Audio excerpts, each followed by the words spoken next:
The data center curse, the data center plague is now plaguing Greensboro, North Carolina. The place that I called home. I lived there. I grew up in Greensboro and High Point on the border of all that good stuff. This is insane. This is crazy. This is actually like obviously like this is a huge, huge level of fucking investment, a huge effort, a huge I don't even know what proper words to describe it, but this is a huge movement that is going all across the country, and it is in Greensboro, North Carolina. So if you're in Greensboro, hey, you know what I'm saying, get to put on some bandanas and on the show. The data center that is taking place in Greensboro is so like predictable. It literally checks all of the boxes. It's a data center facility that is being built next to a black community, a marginalized community, which ironically, this marginalized community is home to one of the biggest HBCUs in the country, A&T, go Aggies. You know what I'm saying? And it's being built right next to it. Like, oh my gosh. So I can basically talk about the water usage. I can talk about the surveillance state that is going to be built off of the back of all these collective data centers. I can talk about the massive use of AI and what that poses to workers and how these big companies want to lay off a bunch of people and basically usher in permanent underclass. But that's not what I want to talk about in this video. The thing I'm going to talk about in specific in this video is specifically who is building this data center and kind of how they're getting away with it. That's kind of more what I want to focus on in this video.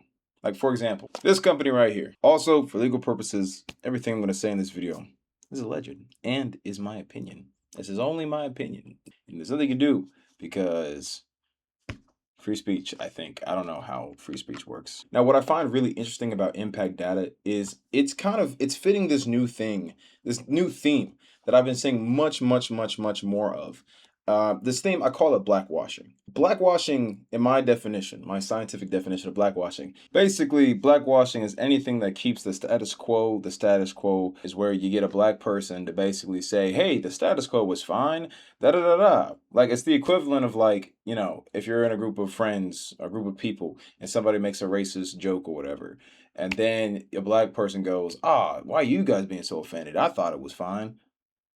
You know, it's kind of one of those. It's blackwashing. It's nothing new. It's been happening for a long time. But this, I've noticed in this past like year or two, year and a half, it's been ramping up at a crazy alarming rate. I've been seeing it personally a lot on social media when it comes to a lot of these influencers trying to peddle a lot of right-wing narratives and right-wing culture war stuff. I think the biggest example I can use is that guy, Officer Tatum. That guy, that black guy just who is using his blackness in the case of the Nolan Wells case to smooth over and to blackwash what is really going on. That's a whole other thing that I can get into, but that makes my blood boil. Like that person, that individual is truthfully a disgrace. Like you are a disgusting individual. So I'm grateful and I'm glad that you're getting your bag at the expense of so many other people. Going back to this in particular, this data center.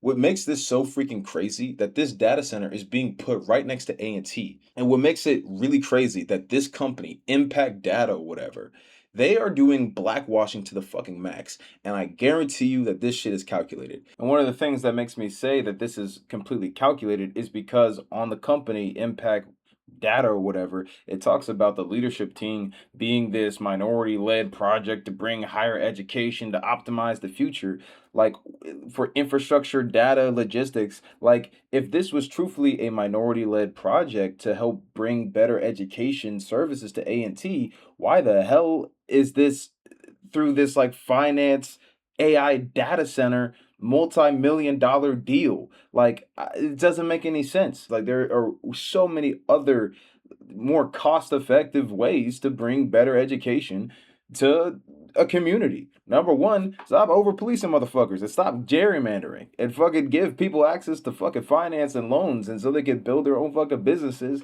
and actually take part in the community in which they feel good at. Like that's one thing you can do off rip, and that doesn't cost any money. And so to me, the fact that they're leading with this whole minority-led initiative smells like a full-on operation to me. It smells like blackwashing.